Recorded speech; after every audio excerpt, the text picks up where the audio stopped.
নমস্কার প্রিয় দর্শক, আজকের ভিডিওটি শুরু করার আগে আপনাদেরকে জানাই শারদীয়ার প্রীতি শুভেচ্ছা ও অভিনন্দন। কামনা করি এবারের পুজো আপনাদের সকলের খুব সুন্দরভাবে যেন কাটে। চলুন বন্ধুরা, এবার যাওয়া যাক আজকের ভিডিওটির দিকে। পুজোয় মেট্রো চলবে ভোর পর্যন্ত। চতুর্থী থেকে ত্রয়োদশী প্রথম এবং শেষ মেট্রো কখন জানালো কলকাতা মেট্রো। পুজোর বাদ্যি বেজে গিয়েছে, চলছে শেষ মুহূর্তের কেনাকাটা। সেই সঙ্গে রাত জেগে ঠাকুর দেখার পরিকল্পনাও অনেকে করে ফেলেছেন, কিন্তু ঠাকুর দেখে বাড়ি ফিরবেন কিভাবে সেই চিন্তা রয়েছে অনেকের মনেই। সপ্তমী থেকে নবমীর ভোর পর্যন্ত মিলবে মেট্রো, ষষ্ঠী এবং দশমীতে মেট্রো পাওয়া যাবে মাঝরাত পর্যন্ত। মেট্রো রেল কর্তৃপক্ষ জানিয়েছেন চতুর্থী থেকে মেট্রোর সূচি পরিবর্তন হচ্ছে। ত্রয়োদশী পর্যন্ত পরিবর্তিত সূচিতে চলবে মেট্রো। পুজোর সময় গভীর রাত পর্যন্ত পরিষেবা পাওয়া যাবে, তবে অন্যান্য দিনের তুলনায় কিছুটা কম চলবে ট্রেন। চতুর্থী, পঞ্চমী এবং ষষ্ঠীতে আপ এবং ডাউন মিলিয়ে মেট্রো চলবে 288টি। সপ্তমী থেকে নবমী এই শাখায় চলবে 248টি ট্রেন। দশমীতে 174টি, একাদশীতে 130টি পরিষেবা পাওয়া যাবে। দ্বাদশী এবং ত্রয়োদশীতে আপ এবং ডাউন লাইন মিলিয়ে ট্রেন চলবে 236টি। চতুর্থী এবং পঞ্চমীতে কবি সুভাষ থেকে দক্ষিণেশ্বরগামী প্রথম মেট্রো মিলবে সকাল 6:50। দমদম থেকে একই সময় ছাড়বে প্রথম মেট্রো। দমদম থেকে দক্ষিণেশ্বর পর্যন্ত প্রথম মেট্রো সকাল 6:55, আর দক্ষিণেশ্বর থেকে কবি সুভাষ পর্যন্ত প্রথম মেট্রো ছাড়বে সকাল 7টা নাগাদ। দমদম এবং কবি সুভাষ থেকে শেষ মেট্রো পাওয়া যাবে রাত 10:40।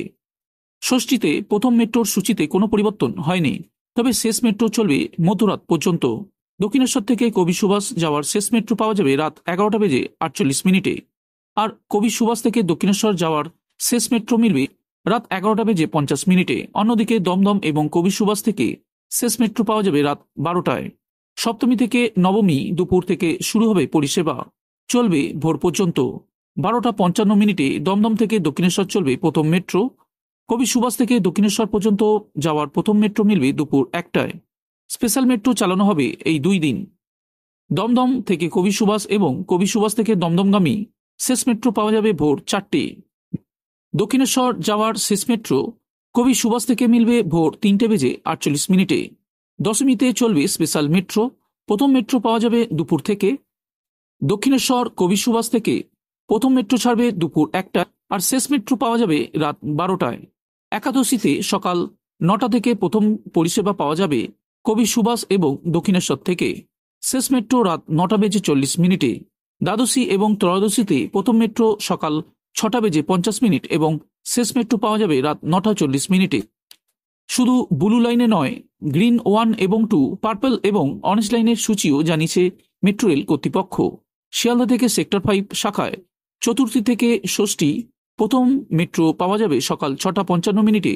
সেক্টর 5 থেকে শিয়ালদা সকাল 7:05। শেষ মেট্রো পাওয়া যাবে যথাক্রমে রাত 9:35 এবং রাত 9:40। সপ্তমী থেকে দশমী ওই লাইনে প্রথম মেট্রো পাওয়া যাবে দুপুর 1টা থেকে। শেষ মেট্রো রাত 11:30। দশমীতে শেষ মেট্রো ছাড়বে রাত 9:45, তবে প্রথম মেট্রো দুপুর 2টো থেকে পাওয়া যাবে। এসপ্ল্যানেড এবং হাওড়া ময়দান পর্যন্ত মেট্রো সূচিতে কিছুটা পরিবর্তন হয়েছে। চতুর্থী থেকে ষষ্ঠী পর্যন্ত ওই শাখায় প্রথম মেট্রো পাওয়া যাবে সকাল 7টায়। শেষ মেট্রো মিলবে রাত 9:54। সপ্তমী থেকে নবমী প্রথম মেট্রো পাওয়া যাবে দুপুর 1টা থেকে, তবে শেষ মেট্রো মিলবে রাত 1:45। দশমীতে দুপুর 2টোয় প্রথম মেট্রো পাওয়া যাবে, আর শেষ মেট্রো রাত 9:45। জোকা থেকে মাঝরাট লাইনে চতুর্থী থেকে ষষ্ঠী পর্যন্ত মেট্রো চলবে। সপ্তমী থেকে একাদশী পর্যন্ত এই শাখায় কোনো পরিষেবা পাওয়া যাবে না। অন্যদিকে কবি সুভাষ থেকে রুবি শাখাতে এই একই সময় পরিষেবা মিলবে। চতুর্থী থেকে ষষ্ঠী জোকা থেকে মাঝরাট লাইনে প্রথম মেট্রো পাওয়া যাবে সকাল 8:30, শেষ মেট্রো দুপুর 3:30।